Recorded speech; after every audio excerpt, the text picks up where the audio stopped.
balik bansa na ngayong araw ang halos 300 overseas Filipino workers na narepatriate mula sa Lebanon kasunod ng lumalalang tensyon doon. Si Isaiah Mirafuentes sa sentro ng Balita Live.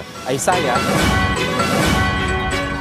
Kenneth, inaasang darating ngayong araw dito sa Ninoy Aquino International Airport ang halos 300 overseas Filipino worker na nirepatriate mula sa bansang Lebanon. Kasalukuyang nakaantabay ang mga kawani ng Department of Migrant Workers para sa pagdating ng nasa 290 overseas Filipino workers mula sa Lebanon. Bunsod ito ng lumalalang tensyon sa Middle East. Alas 7 kagabi oras dito sa Pilipinas nang umalis mula sa Lebanon ang ating mga kababayan. Sakay sila ng isang chartered plane na MYW 9071.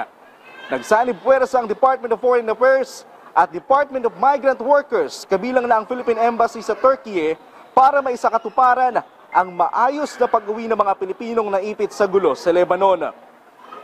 Inaasahang sasalubong sa mga OFW sina Department of Migrant Workers Secretary Hans Leo Kakdak at DOH Secretary Teodoro Herbosa.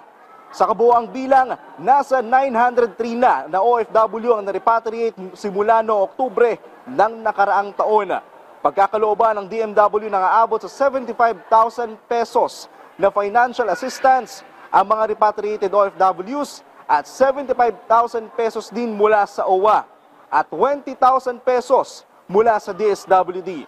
Samantala, nakaantabay naman ng Department of Health para magkaloob ng medical consultant and psychological first aid para sa mga umuwi nating kababayan. Kenneth, alam mo, alas 7 dapat kaninang umaga inaasang darating ang ating mga kababayan na OFW mula sa Lebanon. Kaso nagkaroon lang ng bahagyang delay. Kaya base sa huling impormasyon na nakuha natin mula sa opisyales ng Department of Migrant Workers, inaasang darating sila dito sa NAIA pasado alas 3:30 ngayong hapon. At yan muna ang latest mula dito sa Ninoy Aquino International Airport. Balik mula sa iyo, Kenneth.